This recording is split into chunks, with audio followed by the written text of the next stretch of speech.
Hello guys, para to sa Taurus today. Okay, Taurus, this is for you. Today is September 16 guys, at Taurus reading ito para sa lahat ng Taurus. Tingnan natin ang inyong kasalukuyang sitwasyon. Okay, Taurus.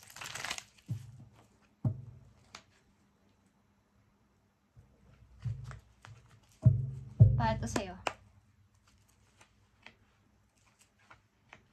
Kasalukuyan yung sitwasyon. Pag-ibig man to sa inyong buhay mag-asawa, buhay binata, dalaga, or ano lalabas dito is titignan natin. Okay, Taurus? Okay. You have 5 of Pentacles, guys. At ito ay maaring may problema kayo konti sa pagpasok at paglabas ng inyong pera. Sa kasalukuyan, okay, merong ups and down. Maaaring maging aware kayo sa cash flow, yung nilalabas nyong pera. Okay? At sa natatanggap yung pera mula sa inyong sahod o saan man is maaaring may konting pagkukulang. At next message sa inyo guys, 3 of Swords. Okay, ilan sa inyo is malungkot. Malungkot. Kumbaga, nakakaramdam ng maaaring homesick kung nasa malayo kang lugar or lungkot. At andito ang 6 of Cups. Meron kayong mga namimiss galing sa inyong kabataan or sa inyong mga alaala, yung mga good memories na mga taong kung malayo kayo sa family ninyo, isa pa yun is naaalala nyo ang mahal nyo sa buhay. At 8 of Cups is here. Maaring sa mga tao din na inyong minamahal o minahal na umalis sa buhay ninyo, meron kayong mga naaalala at nandito yung lungkot guys. Nandito yung lungkot. Okay? Sitwasyon ng mga Taurus sa kasalukuyan.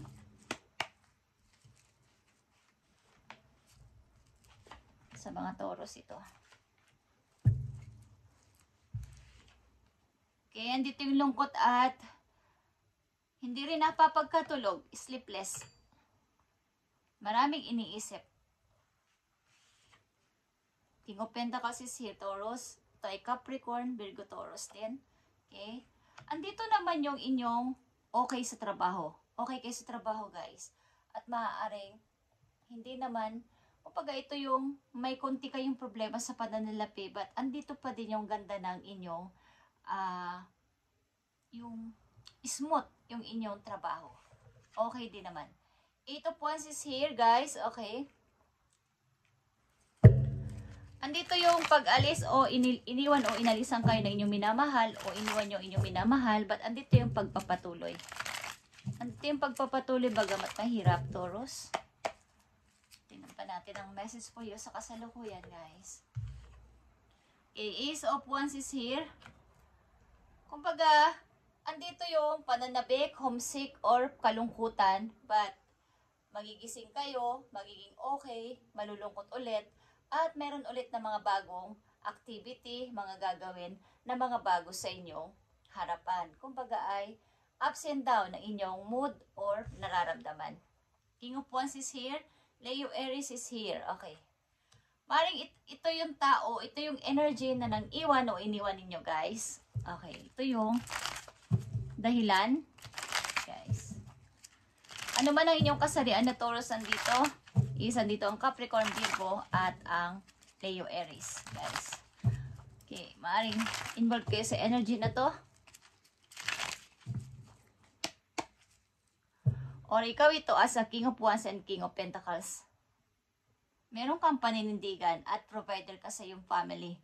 At ito nga, kahit ito ay naging problema, nagkaroon ng pag-alis o inalisan is merong paninindigan na kayo ay provider. Kayo yung may responsibilidad sa mga problema sa inyong kasalukuyan. Tingnan pa natin, Taurus. At andito ang 5 of Cups, guys. Yung mga pagsisisi. Yung mga panghihinayang sa nangyari. Okay. At andito din yung halimbawa, yung nasa gitna kayo ng pagdududa at parang pag-alis at pagbalik o pag-stay. Andun yun. Andun yung pag-iisip-isip. Hindi pa kayo masyadong, ang ilan sa inyo ay nagpapatuloy na nagpapatuloy na, ang ilan sa inyo is ups and down ng mood sa pag-forward at pag-i-stay sa same situation. Okay? At nandun pa din yung pagda-doubt kung iiwan na yung old situation or magpapatuloy na.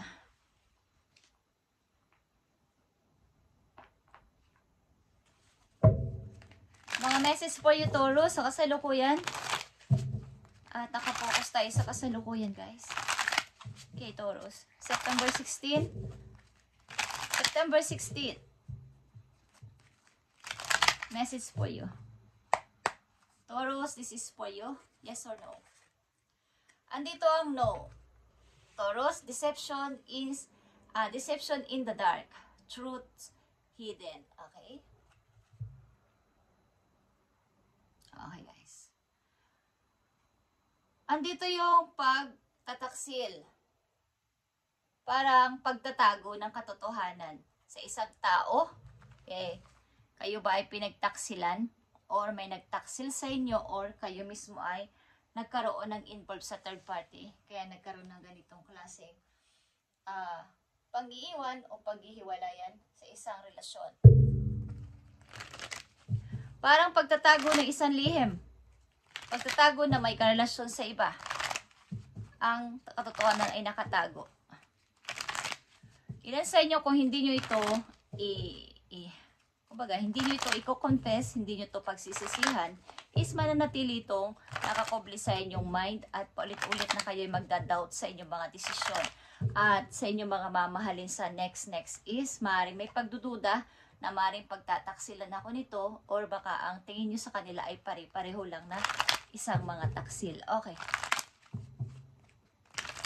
Tingnan natin ang nakapalob dito. Deception in the dark. Okay. Express your love. It is important to let people know that you love them. You have nothing to lose. Okay. Meron talaga ditong pagdududa at maaaring hindi masyadong pagtitiwala na about sa pag-ibig sapagkat may nangyaring pagtataksil nga at hindi totoo sa karelasyon o kakoneksyon.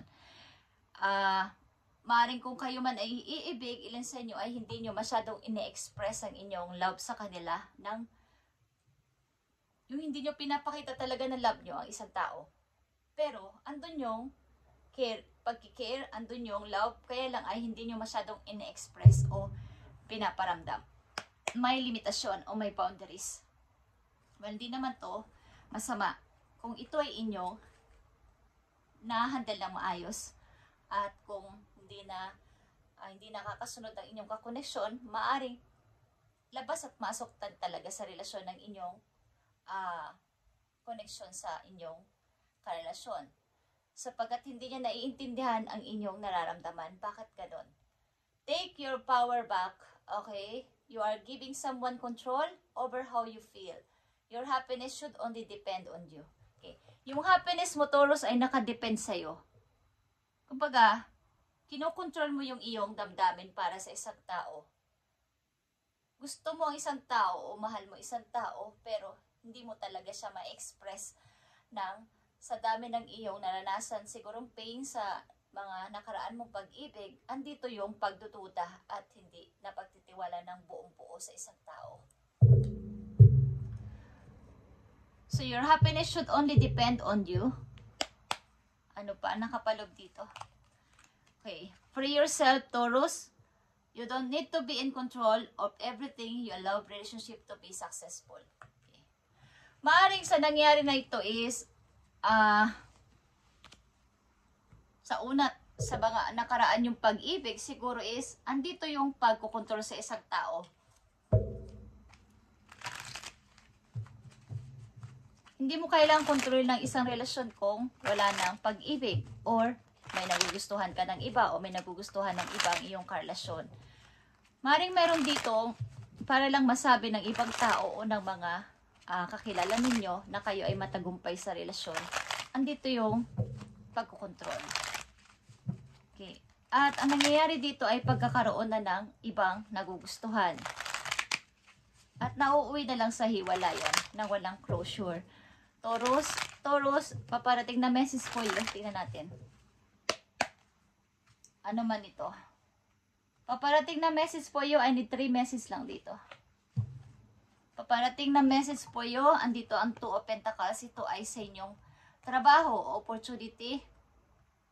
Meron kayong pagpipilian, something. Ang ilan sa inyo ay nakakaisip na umiba na ang gagawing trabaho o routine sa buhay. At yung trabaho nyo sa ngayon, maybe ito din ay mahalaga sa inyo at yung offer na bago ay mahalaga din. So, alin ba dito ang gusto kong piliin? Andito yung Page of Pentacles, Taurus. Maring may isang person na maaring magbibigay sa inyo ng, kumbaga, pagpaparamdam na ito ay opportunity. Ito ay subukan mo kaya, Taurus. Ito ay itry mo kaya, Taurus. Okay, ito ay may kinalaman sa trabaho. Yeah, the Empress is here, guys.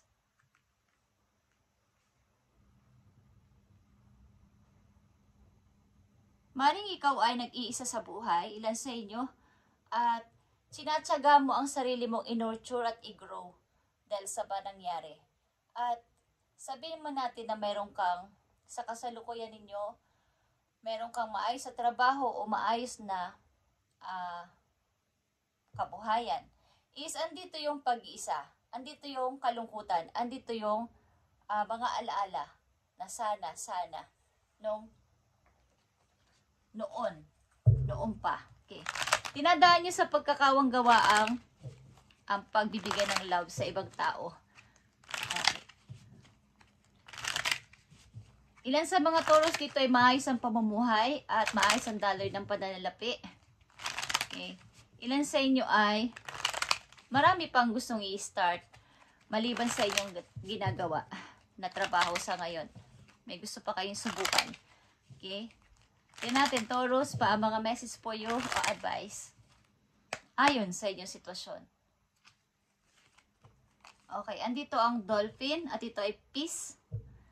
The gentle nature of Dolphin reminds you to look for the good in everyone and strive to bring peace to your life and those around you. Trust your instinct and intuition rather than overthinking things. Okay. Sa kasalukuyan ninyo, maaaring kayo ay naghahanap lang ng peace o peace of mind o kapayapaan sa paligid ninyo. At maaaring mag-trust ka o maniwala ka ngayon sa inyong iniisip o kaba ninyo o kutob ninyo sa inyong sarili, sa sinasabi ng inyong sarili, ng inyong puso, rather than sa mga pag-overthink, sa mga pagdadoubt, pagdududa. Kung kayo umiibig sa kasalukuyan at ito yung inyong mahal na tao, is why not na hindi nyo isundin ang inyong nasa sa loob, nasa puso. Huwag nyo kontrolin ang pag-ibig na to o ang sitwasyon na to. Okay? Sapagkat ito yung magkakaroon ka dito ng peace or katahimikan o maaring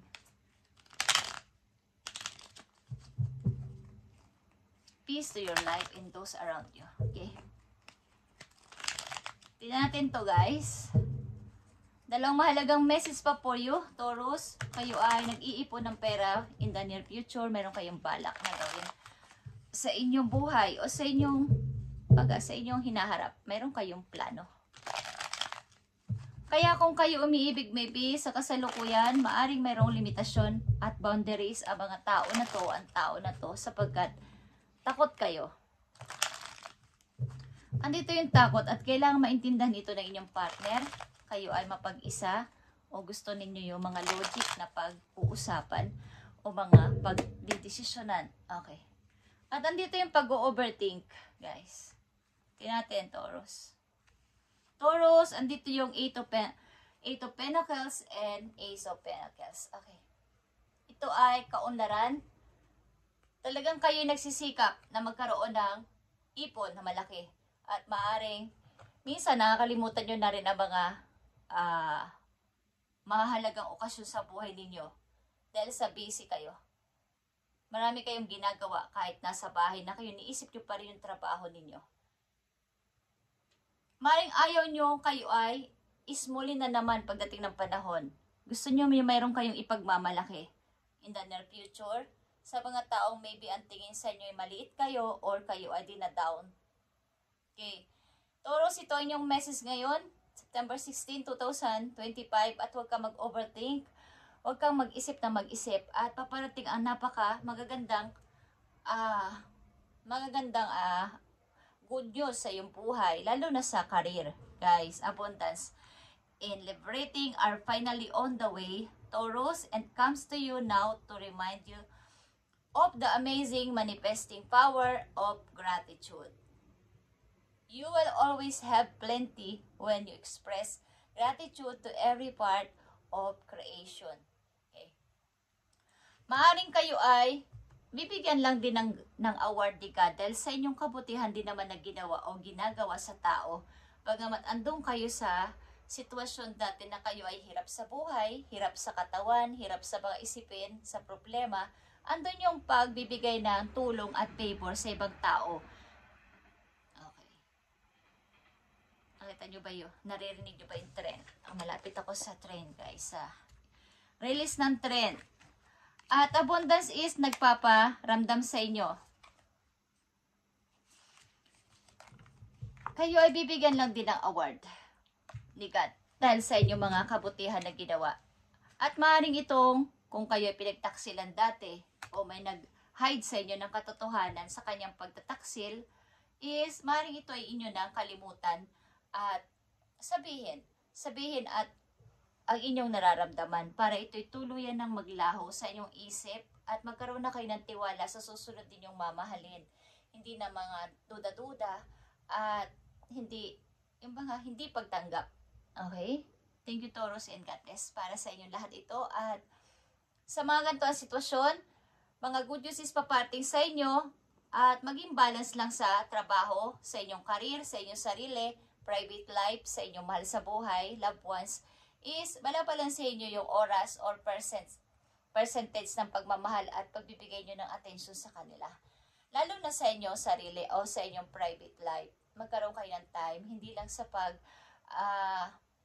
hindi naman masama magtrabaho at mag-google ng maraming oras sa trabaho. Kailangan may balabalansi ito. Ibalabalansi mo para hindi ka, matalo nito. Okay? Pati sa iyong health. Thank you, Taurus, and God bless.